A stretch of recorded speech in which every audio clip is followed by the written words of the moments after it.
Good afternoon, Dr. Barnes. My name is Rodolfo Sandoval from your Business Law and Ethics class.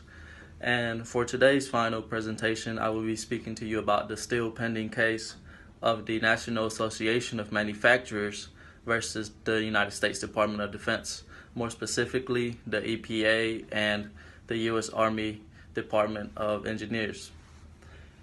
The reason that this all got started, or this lawsuit got started, goes way back to 2015, August 28th to be more specific.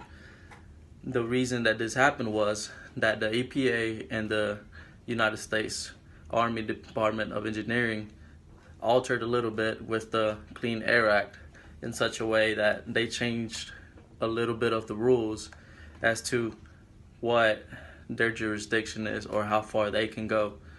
They altered in the matter that they switch as to how far they can go or as to what U.S. water is. So the U.S. waters to them now includes every pond and lake that many of the manufacturers may use, or farmers, which were the most affected out of this and the most outraged at the time. Immediately after this was done, there was a repercussion, which was the lawsuit coming from the National Association of Manufacturers, as they were representing many private manufacturers, big and small, as well as farmers and other people, especially states like Wyoming, New Mexico, North Dakota, Washington State.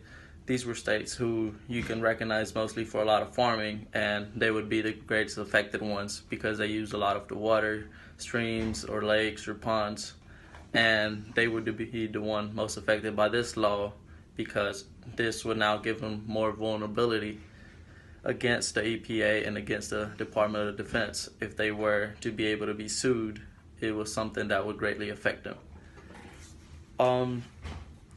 This case has been going on for about 2 years now, and so there has been a little bit of difference in the stages. One could say a certain half under the Obama administration and a different half under the Trump administration. As you may know, they are two completely different administrations with different ideas and with different ways of doing things.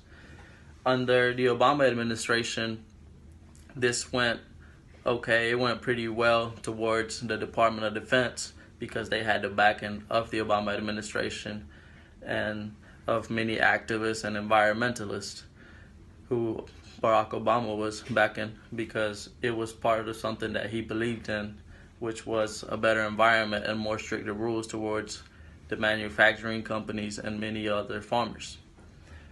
And you also have the half with Donald Trump, which is our current president, where he is more for the private companies and for the farmers and for the manufacturing going on. So you have two different sides, which one could compare as they do the research. They started off by going off to the Court of Appeals, and with them not being able to do much, it had to go to the Supreme Court. And as you can see, still things are going on right now, and still nothing has been resolved. Throughout the whole 2 years, if you look at like a different timeline or a timeline where you can see what's been going on with the case, you can see where they're each responding to each other's letters or to each other's reasons for doing things or how they feel for doing things, but not much action has been done. Nothing really has been said, he's right or she's right.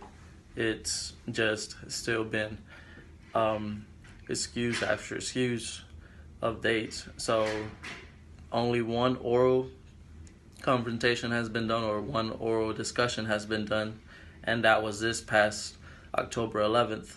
And even in that oral meeting or seating in the Supreme Court, nothing much was done or said that would change things drastically or would speed things up, because after that, nothing much has been said. No other dates have been given. The only thing that has been released are a couple of letters, one from one side of the story, which is the National Department of Manufacturing, and one from the Department of Defense, each going against each other and saying why they choose not to give in to each other as well, or why they choose to keep going the way they do.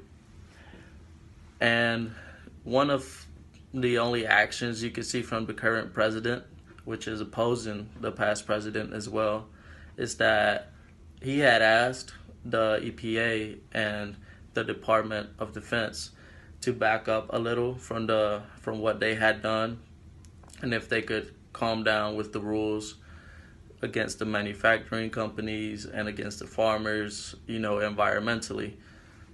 And since he is a very impatient man, from what we have seen these past few years, he decided to take matters into his own hands. So he has now proposed a repeal of what the EPA and the Department of Defense have done to the Clean Water Act.